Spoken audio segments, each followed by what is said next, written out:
What is up, everybody? It is your local Ottawa fan, and I am here to talk to you today about the 20-12 win over the Calgary Stampeders. Three seasons in a row, where we went into McMahon Stadium without our starter.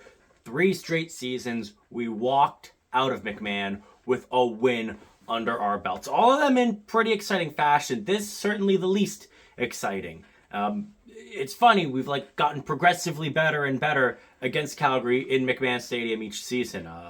3 seasons ago with Dustin Crum was an overtime thriller, but it was a 2-point victory. It happened in overtime. And then the next season, it didn't get to overtime. It came to the last play of the game where Ward walked it off for a 3-point victory. This one, there was a bit more breathing room. It was still a 1-score game.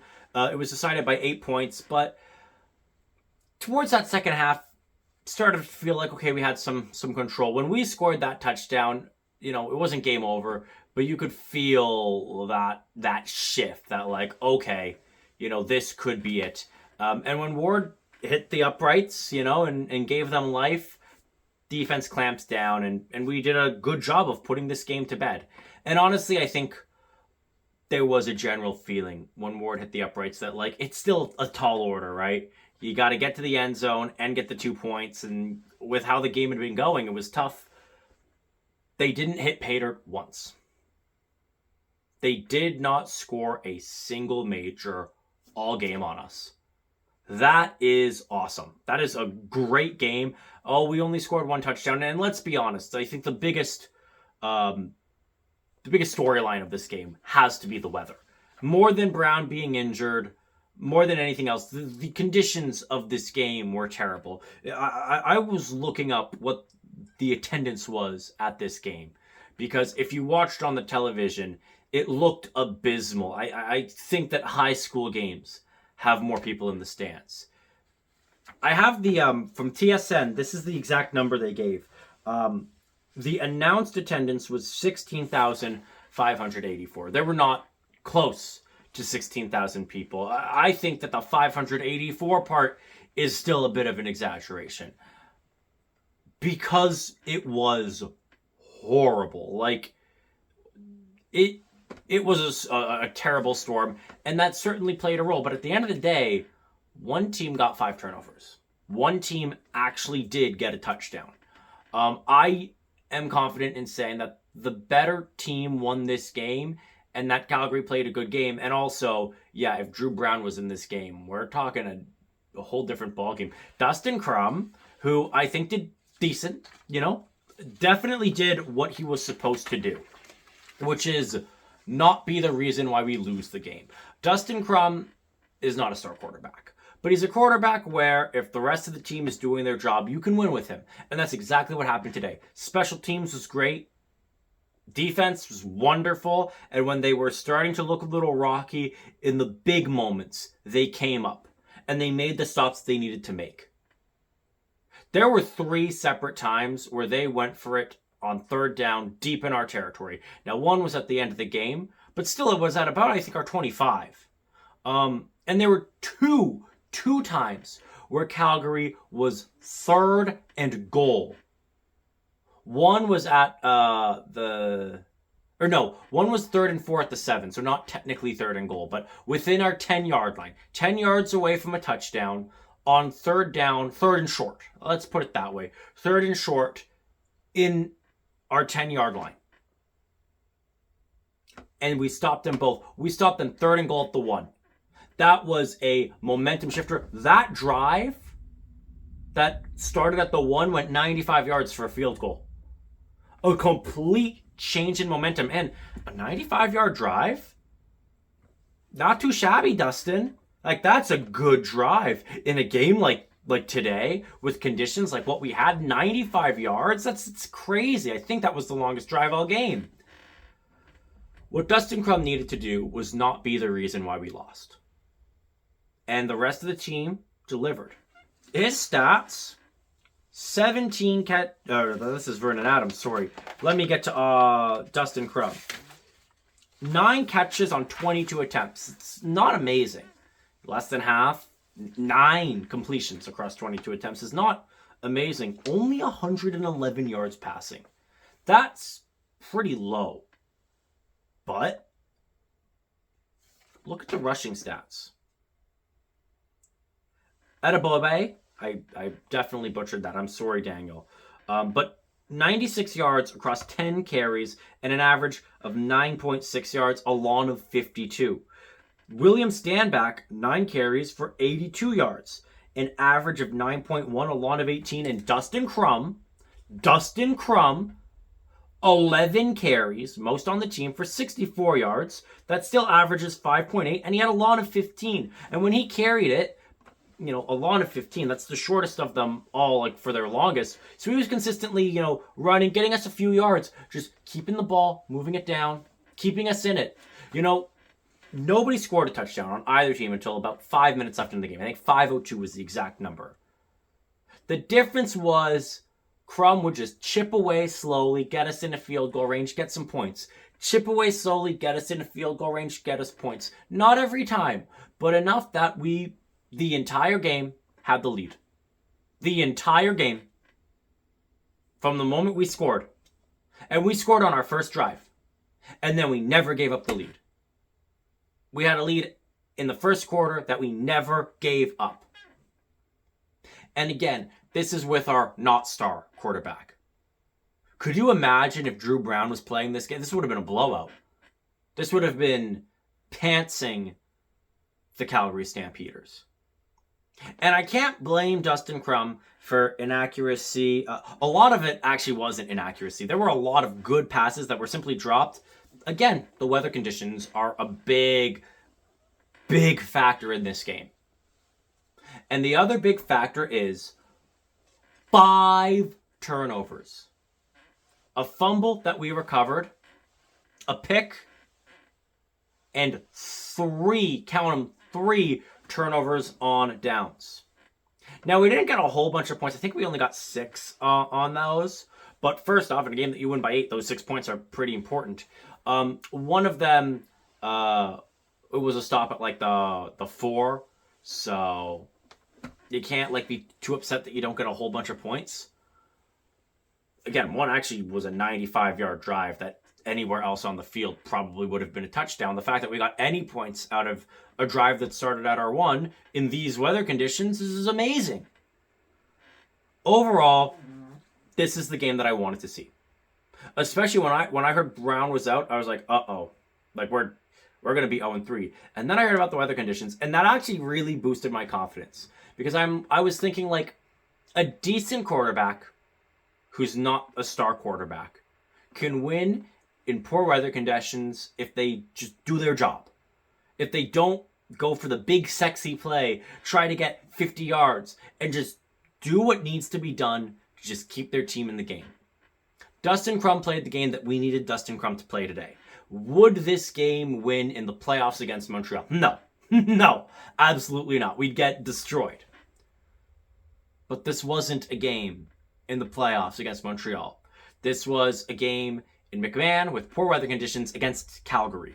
And going into this game, I was thinking we are a better team than Calgary. I think even with our backup, we're a better team than Calgary. I think the makeup of our team is stronger and can beat Calgary. And that they have an inflated record because they've played the 2 weakest teams in the East. Weakest teams in the league, in my opinion. Yes, I think Toronto with Nick Arbuckle is worse than Edmonton. And we played maybe 2 of the best teams in the league. I now seeing it, yeah, I was wrong. Winnipeg's probably going to win the West. But Saskatchewan is a good team. I think they're better than BC. Montreal, they are the favorites in the East. That's who we got to face. Now look at who we face next. It's Toronto. Toronto. If Drew Brown is healthy at home, you have to win that game. And I am very confident that we will. I'm very confident that we can take on Toronto and win. I was very happy for Nick Arbuckle when he won Grey Cup MVP last year. And I also thought, and now can you please go back to just being a mediocre at best quarterback? And I hate to say it, and also kind of love to say, yeah, that's what's happened. Nick Arbuckle is not the guy. And if he's in long term, for the Argos, it's going to be a tough season for them. Honestly, I think if he plays 12 games for the Argonauts, I don't think they make the playoffs. Because I think he'll win 1, maybe 2 games. And Chad Kelly will drop probably 1 or 2 games out of 6. And I genuinely don't think that they would make the playoffs. And personally, everyone knows my opinions on Chad Kelly. You hate to see somebody be injured. You know, I don't want him to be out of the CFL because of injury, but I do want him out of the CFL. It would be nice if by the time he comes back, the season's already over and it's just not worth playing him and not worth re-injuring him. But yeah, Toronto not good right now. And I think this game proved that, yeah, no, when we want to be, we could be a good team. Our defense was amazing. Masterclass on defense. So I guess I can break down the game. I should quickly get that done. 2 and out, and elements were already a part of the game. First play of the game, Stampeder on his first CFL game goes out with an injury. You hate to see that. Yeah, it was dangerous out there. It was slippery out there. You saw a bunch of times where players almost fumbled the ball because of the weather. A lot of passes that in better weather circumstances would have been catches were dropped.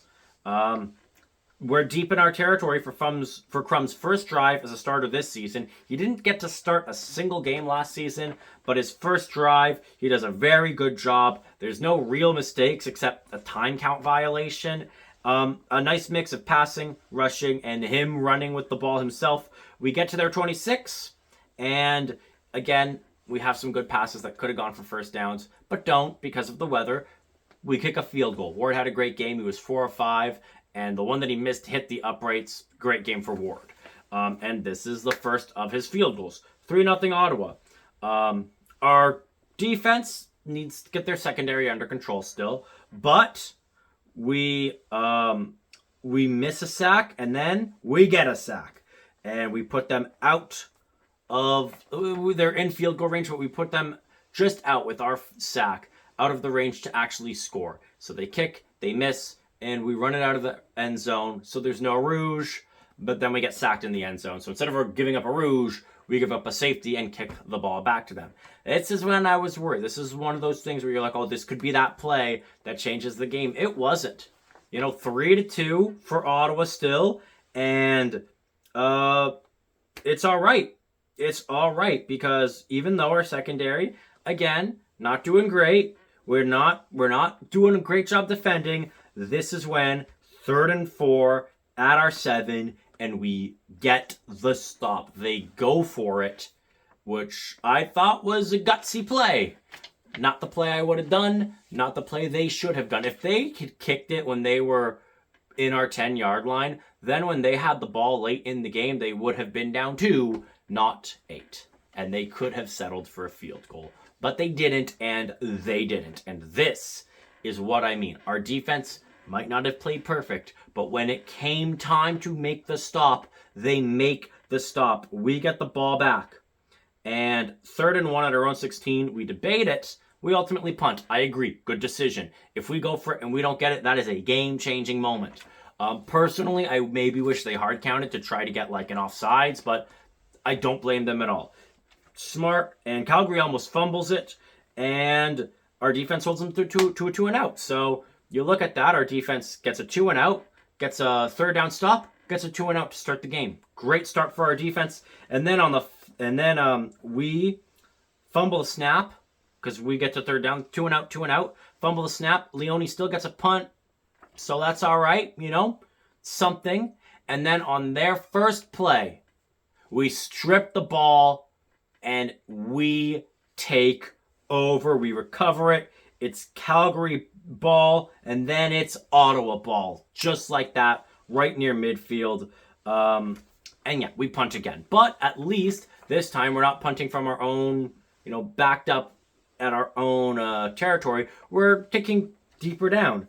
And now our run defense isn't doing well. And on short yardage, 3rd and 1, we give them 16 yards. They're moving right into the red zone. It's looking like Calgary's going to take the lead with a touchdown. They get to 3rd and goal at our 1, and we get another stop within 10 yards, within 1 yard of our end zone. We get another huge third down stop. This is twice now that they get so close, and yet so far they give up the ball. Dustin Crum has a great drive. Again, nice mix pass and rush, and gets down to the I think it was the 25. We moved 95 yards. Geno Lewis nearly hauls in the game's first touchdown. It goes incomplete, and we kick a field goal. It's 6-2 for Ottawa, and after another 2 and out, that is the half.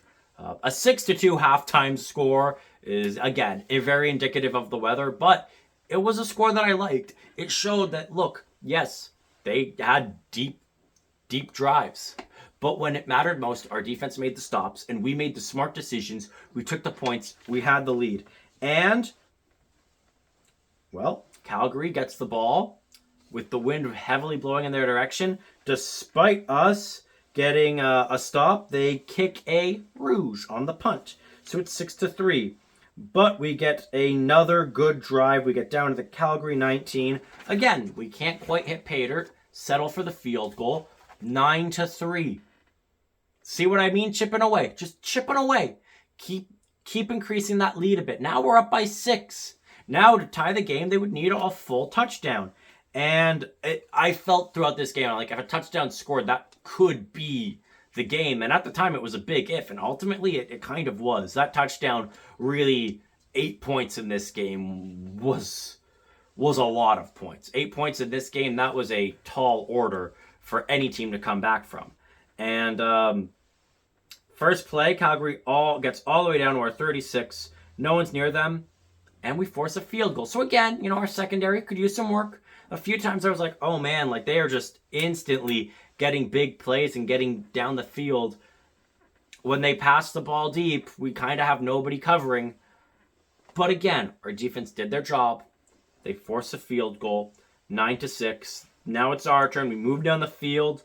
And again, we don't get a major, but we get down to the Calgary 25. Lewis Ward goes, and it kicks his 4th field goal of the game. It's 12-6.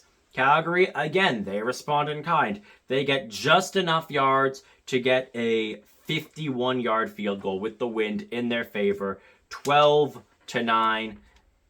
We don't get much on the next drive. We punt. After trading field goals back and forth, Calgary has a chance to tie it. But we got to stop. They punt. And after another 2 and out where we have to punt back to them, now we're trading punts. There is one small difference. This punt goes out the back of the end zone, and we get maybe the most glorious thing in CFL football, game-winning rouge. Richie Leone gets the 13th point for the Ottawa REDBLACKS in a game that they would win 20-12. Calgary only got 12 points, making a rouge, the game winner. I love it. I don't know how many game-winning points Richie Leone has, but he got one tonight. In fact, if you were to take just the Lewis Ward field goals and the Richie Leone rouge, that's enough. Technically, because he got the PAT, Lewis Ward himself got 13 points this game, which was enough. So we get the game-winning rouge, but we don't know it's a game-winning rouge at the time. Well, what does Calgary do? Well, they are marching down the field. We get a big sack on first down to make it 2nd and 16. And after a incomplete pass, they get the 42-yard field goal to make it 13-12. So it goes from 13-9 to 13-12. That would be the last time they would score points, because on our second play of the very next drive, Adebobe goes all the way down to the Calgary 8. We started at like our 40. He goes long. He had how long was that run? Oh yeah, 52 yards. A 52, and then on the next play, he gets the pass, just walks into that end zone, touchdown. Ward makes it an 8-point game, 22-12. Next drive, Calgary, it's got 3:30 left, and it's a 3rd and 6 at their own 36, and they go for it. And we get a pick. Now, first off, I'm happy we get a pick. Second off, I kind of wish we just tried to throw it to the ground, right? Get the ball at the 36 instead of like in our own territory. I think if we get the ball at the 36, Ward kicks a field goal that completely settles any doubt about who's going to win this game. But we still get a bit of a drive going. So we get the ball back at 1:59. So we're at the 41 with 1:59, and Calgary takes their first timeout. And that's when that's not when we get the ball back. We get the ball back at about 3 minutes left. We burned about a minute. And then we hit the uprights. If we score a field goal, again, with 2 minutes left, I think that would have been enough. But that's okay. Because, again, same thing. Calgary's moving down the field. They get down to our 25. And incomplete pass. 2nd and 10. And incomplete pass. 3rd and 10. Vernon Adams Jr. goes for broke. Philpott in the end zone to potentially score a touchdown and then have a chance to tie the game. It is incomplete. And from there, we burn clock. We punt to them. They have 6 seconds at their own 30. They do nothing. They don't even get the first down. Game over. Ottawa wins their first win of the season. And again, a win that I expected. If you watch my previous video on the Red Blacks, I said that I expect us to be 2-2 at the end of June. And after watching this game, I really expect us to be 2-2 at the end of June. I think that we are, right now, the undisputed second best team in the East. Toronto and Hamilton, I think the jury is out on who's worse between them. But I think we've proven that we are certainly better than both of those teams right now as it stands. And I think that a win against Toronto would go a really long way in shoring up some of that. First off, it would be a win against Toronto, an Eastern team. It would be Toronto's 4th straight loss. Starting 0-4 is not good. Yes, you can come back from that. Ask Winnipeg last season, but it is a bad start if you're 0-4 out the gates, especially if you're in a division with a 2-win team already and Montreal, who's probably going to be 3 or 4 wins deep by the time Toronto wins, if we beat them. Because you want your opponents to start out on a bad foot as much as you want to start out on a good foot, right? Like if Toronto and Hamilton have terrible starts and we're able to get ourselves a 3, 4, 5 win cushion, that'd be huge in the long term, in what we do for the rest of the season. And speaking of the long term, speaking of what we do the rest of the season, I talked about the 5 turnovers, right? The strip, the fumble, the 3 third down stops. 5-0 in turnovers. That was a huge storyline, but there's another storyline I want to talk about because there is another thing I mentioned last game. Something that I said would be something I'm looking out for. I obviously wanted to win, and I also said I wanted less than 50 yards of penalties and less than 5 penalties. Check, check, and check. And this was all without Drew Brown. We finished with a grand total of 4 penalties for 26 yards. That is an exceptional improvement. For a team that was like taking penalties like they were candy, to rein it in and play a smart game. We had less penalties than our opponents in terms of yardage. They also had 4 for 40 yards. We played a good, smart game. We took minimal penalties. We only gave them 26 yards of penalties. That's, it's not perfect, but that's as close to perfect as it's going to get. 26 yards, that's one chunk play. That's not even enough to get from the 40 where, if your opponents score a field goal and you throw for 26 yards, you're in field goal range. That's it. And they took 40 yards. So I got nothing but positive things to say about this game. Was it pretty? Not always. Was it perfect? Certainly not. Was it the exact kind of game we needed going into next game? Yes, it was. And hey, now we are currently second in the East. Only other team with a win. Hey, first team from Ontario to win a football game in the CFL this year. But we want to keep that, right? We don't want that to change. So use this, build on it, and beat Toronto next week. And as always, go Ottawa, go!